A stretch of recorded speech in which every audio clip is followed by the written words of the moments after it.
All right, so the U.S. has broken its oil consumption, its oil demand level once again for the second time this year. Broken its record, I mean. I did not actually expect it to exceed 23 million barrels per day for the first time until either this coming year that's about to start or the year after. But to my surprise, it has actually happened before then. As of the latest week's data, U.S. oil consumption, at least for the week, averaged over 23 million barrels per day. So welcome back to the podcast, everybody. If anybody wants to support me, PayPal and Patreon links are both down below. And obviously, please only do so if you actually can. U.S. oil consumption has been averaging roughly between 20 and 22 million barrels per day in present day, with some exceptions like during the better part of last year, 2020, during the whole global health situation. And it had already gotten up towards 22 million barrels per day way back in the mid-2000s. However, once you got into the later 2000s, that's when the whole fuel efficiency upsurge happened, along with the recession also pulling down on consumption levels for a few years afterwards. So the recession in the short run, the first few years after that happened, and the fuel efficiency upsurge in the longer run, in the total 15 years since the first time the U.S. got up to about 22 million barrels per day of consumption, have kept the U.S. From really exceeding that line until just recently, the last couple of years, as fuel efficiency for ground vehicles has pretty much reached its limit.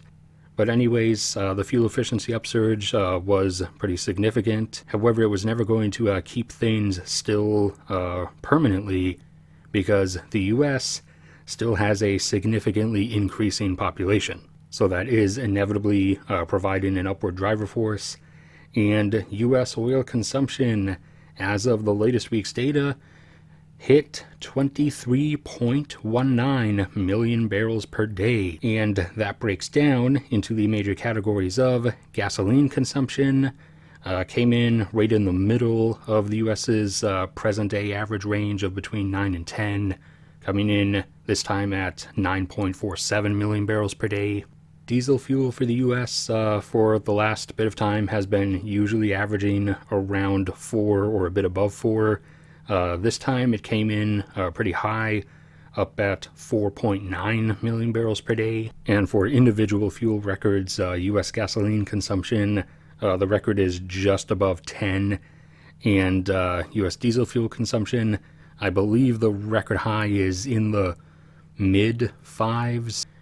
For jet fuel, U.S. consumption this time came in at 1.61 million barrels per day, which is just back into the normal range, with the all-time record high, I believe, being just short of 2.2. Oil-derived propane consumption coming in over 2 million barrels per day equivalent at 2.06, with the record high propane number, I believe, being around 2.2. Also, U.S. propane consumption being higher in the winter, as some percentage of homes and buildings do use propane as their heating fuel, whereas in the summer it's usually down between like 600 and 800,000 barrels per day equivalent, as sort of the basement level or the floor of propane consumption, as that's the amount being used to make propylene, to then be polymerized into polypropylene, one of the more common types of plastic.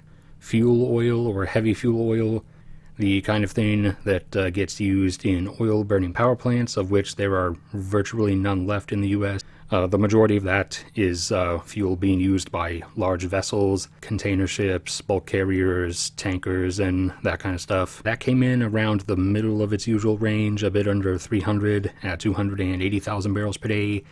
And that for the U.S. and for any other country rather, can fluctuate a lot more in terms of a proportion of its range, as that's not a calculation of, the exact amount of fuel as it's being burned at the very second by any ships out there that's left from U.S. ports. That's the amount of fuel that was refueled into ships leaving from U.S. ports, which is obviously thus dependent on how many happen to be here and leave in a particular given week. And the last category, comprising everything else, other.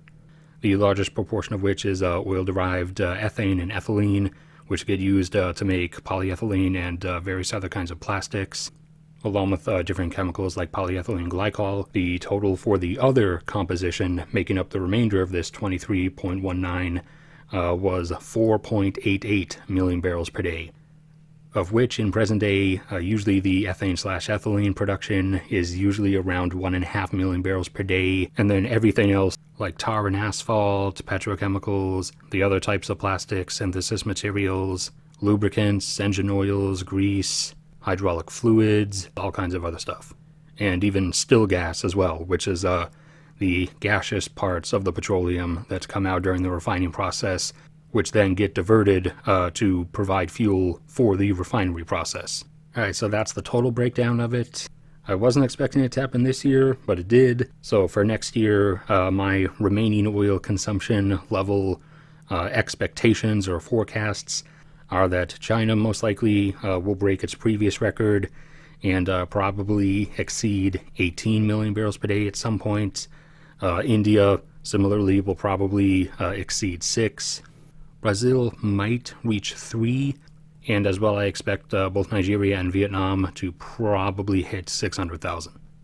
But that's it for this one. So thank everybody for sticking around and listening. Like if you enjoyed, subscribe if you haven't already.